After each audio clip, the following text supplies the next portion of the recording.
ኣብ ጥቓኻ ዘሎ ወርቂ ዳርጋ ጨርቂ ድዩ ዝበሃል ጽቡቕ ጌሩ ሰርሒለይ ክዝክሮ ከለኹ ድማ ይበሳጭ ይሓርቕ መመሊስ ብኸይ ጥርሒ ዝመጸኒ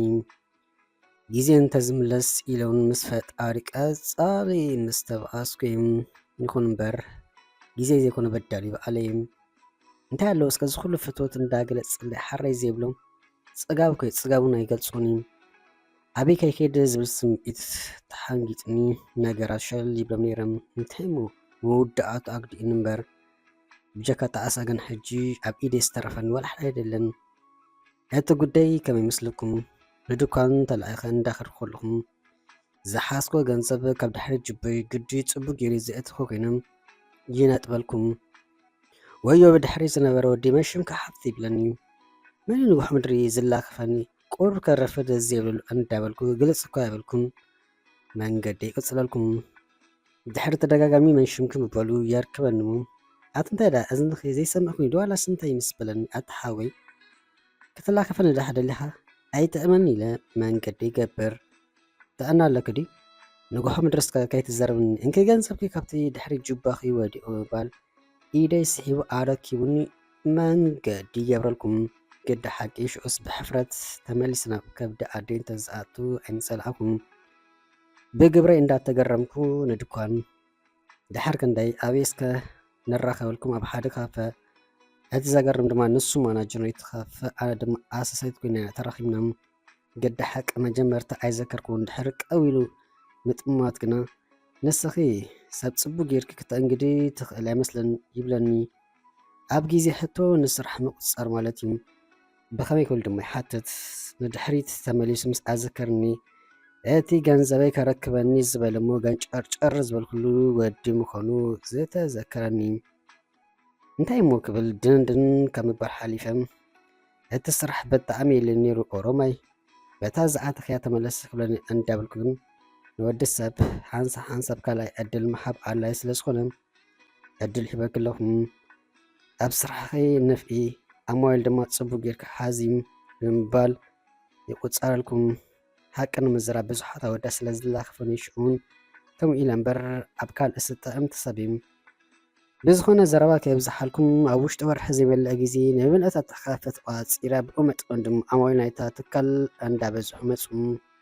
ማናጀርና ብጣዕሚ ከም ዝተሓጎሶን ደሞዙን ከም ዝውስኽለይ ቃል ኣትዩለይ ኪኖት ደሞዝ ግና ምሳይ ክዕልለ ዝብሕጎ ግዜ እንዳዛይደ መፅም ኣነ ግን ብጀካ ስራሐይ ክገብር እምበር ኣብ ካልእ ቦታ ምስኡ ተራኺብካ ሻሂ ምስታይ ፍቃድኒ ነበርኩን ተደጋጋሚ ሕቶ ግና ምቕረቡ ኣይቋረፀን ብሰንኪ ዝሕቶ ስራሕ ክገድፎ ክንደይ ግዜ ዘይተደራደንኩ ግን ግድን ድማ ክሰርሕ ስለ ዝነበረን ምፅማሚ መሪፅም ካባይ ብሓይሊ ዝኾነ ዝደለ ነገር ከምዚ ነበረ ግና ከነፅረልኩም ይደሊ ሎሚ ኸ ፍቃድኛ ድኺ ወፂና ኣብ ደስ ዝበለክ ቦታ ክንዕልል ይብለኒ ኣይኮን ምስ ዝብሎም ብጀካ ሓራይ ካልእ ኣይብልን እዩ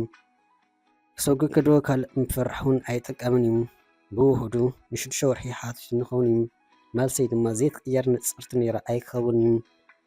ሓደ መዓልቲ ግና እንታይ ከም ዝሓሰብኩም ሓራይ ብሎሞ ኣብ ካልእ ካፍ ኣቲና ንዕለል ኣብ መንጎ ዕላልና ብጣዕሚ ከም ዝፈትወኒ ነግረኒ ካብ ምፍታሕ ሓሊፉ ንፍቅሪ ጥራሕ ዘይኮነስ ንቁም ነገር ሓዳር ከም ዝምነኒ ስለ ዘረባ ዘይኮነ ናይ ብልቢ ምዃኑ ደጊሙ ደጋጊሙ ይነግረኒ ኣንስኻን ብጀካ ስራሕ ካልእ ዘራኽብ ስለ ዘይብልና ዳጊምካ ነዚ ሕቶ ከይተልዕል ኖ ትብል እንትኾንካ ድማ ስራሕ ክገድፎ ይብሎም ምርጫኺ ምርጫ እዩ ስራሕ ናተይ ሕቶ ፈላሊ ክረኣዩ ንሕቶይ ምስ ስራሕ ኣይተተሓዝዩ ኣብ ስራሕከ ዝኾነ ፀቕጢ ክገብረልኪ ኣይደለኒ ስለዚ ኣይትሰከፊ ሕቶ ፍቅረይ ድማ ቀሲል ክሕሰብሉ ኣይከጨንቐክኒ ኢሉ ሕሳብ ከፊሉ ገዲፉ ንወፅም ኣነ ግን ኣይተሰኣኹን ምስ ነብሰይ ዘተኹ ኣሰላስልኩ ግን መልሲ ስለ ዘይረኸብኩም ብዘይፈረ ወፃኹም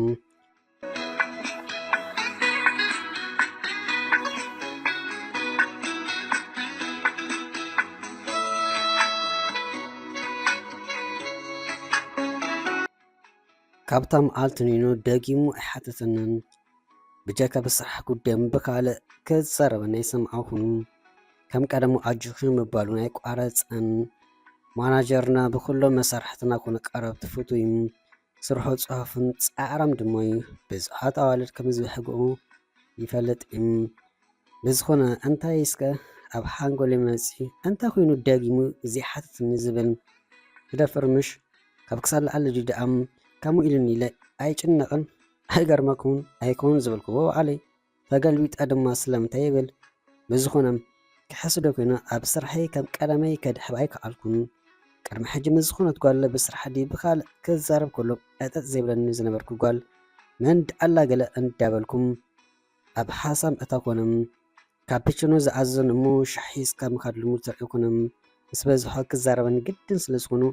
ሂዳ እቲ ኩሉ መንፋዓትክን ንቕሓትክን እንታይ ውሓጡ ይርዳእክ ደሎ ተደጋጋሚ ጠርኣናት ይቀርበልኪ ከም ዘሎም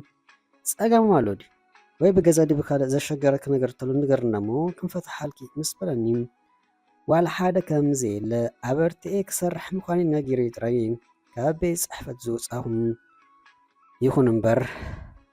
ክገደን እምበር ክእረሰ ይትርአኹም ስለምንታይ ደጊሙ ዘይሓትትኒ ክብል ተናዊፅ ምስ ካልእ ጓል ክዛረብ ከሎን ብቐኒ ጣዒለ እንታይ ይኸውን ኣለኹ ግና ይርድኣኒ የለን ነገራት ፅቡቅ ገይሩ ዘንበቦም ዝመስል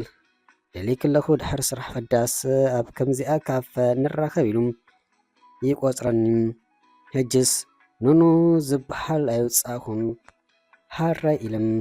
ኣብ ሰዓት ይርከብ ዘዝዓዝናይ ቡን ሓደ ክልተ ምሰተኖም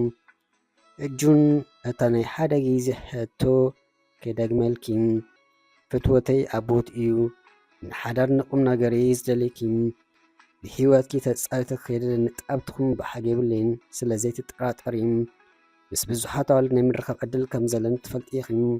ይኹን እምበር ዓይንተይ ብጀካ ንካልእ ከጥምተ ኣቕሚ የብለን ከጨንቃክ ስለ ዝደለኸይ ብትዕግስቲ ዝፅበየክ ዘለኹ እሞ ሕጂ እንታይ ትብል ይብለኒ ዝኾነ መልሲ ኣይነበረን ይፈትዎ ዶ ኣይፈትውን ዝፈልጦ የብለይን ምስ ካልእ ክሪኦ ከለኹ ግና ይሓርቕ ይበሳጮ ፈትዎ ዲ ካልእ ግን ሕጁን እንዲ ይመልሰይ ብዝኾነ ስካበልኪ መልስኺ ዝብሎ የብለይን ሕሳብሉ ኣነ ዝሕባእ ዝኾነ ሂወት የብለይን ኣዘይ ፈተይክ ስለ ዘለኹ ዝሓተትከ ክምልሰልክ ድሎ እዩ ከም ድሌትክ ድማ ክተፅንዕኒ ትኽእል ኢኺ ብርእሰት ኣማነት ክዛረቦ ዝኽእል ግና ናተይ ምስ ትኾኒ ንሓዋሩ ቃሲንኪ ከም ትነብሪ ሕጁን ገዲፉ ንወፅም ብጭንቀት ተወጢረ ንገዛ ኣበልኩን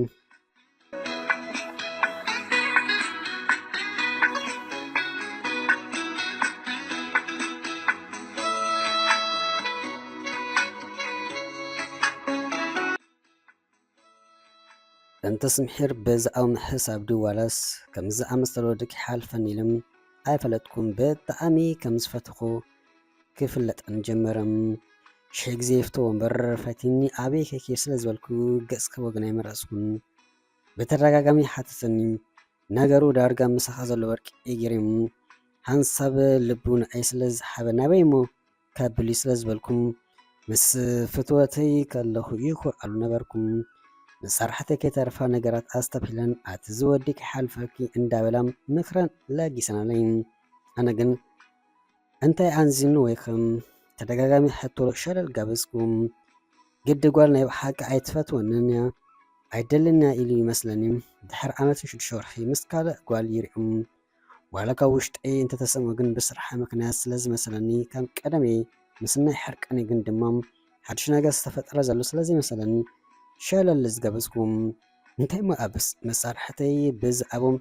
ክዛረባ እንዶ ሰምዓኹም ክሕፀይ ምዃኑ ምስ ሰምዓኹም ዕለት እዩ ርእሰይ ጫረብረው ኢሉኒ ቅድሚ ኣብ ቅድመ ሰብ ምውዳቐይ ብዝተኻኣለን መጠን ናብ ሸዓብ ብምምራሕ ነብሰይ ከረጋግእ ፈተንኩም ገንበይን ጨጓራይ ተላሓፀ ንብኣት ኣይንረኣዩ ኣቤት ሓቀን ኣቤት ቁጥዕም ነቲ ካፈ እንተዝዕንዋይ ምፀልኣኹን ፀጉሪ ደጋጊመ ነፂ ዩኒፎርም ናይቲ ካፈ ከይወፃእኹ ቦርሳይ ሓስኹ ክዳነይ ኣይቀየርኩ እግረይ ናብ ዝመርሓኒ ንቕድሚት ሰባት ብኣግርሞት ይፅምቱኒ ነይሮም ይኾኑ እዮም መማ ዝተብሒሎም እዩ ኣፍ ልበይ ብንብኣት ጠልቂ እዩ ጨጉረይ ፋሕበትን ኢሉ ዝረግፆ ይኹን ዝስግሙ ይፈልጥ ኣይነበርኩን ብርቱዕ ጥሩምባ መኪና ግና ብስምባለ ናብ ወነይ መለሰኒ ኣቲ ጣይቲ ደኺ መኪና እንዳረኣኸሲ ኣብ ማእኸል ፅርግያ ተኣትዊ ናይቲ ዓባይ መኪና ኣውቶቡስ ይዛረብ ዘሎም ሓሲቦ እዩ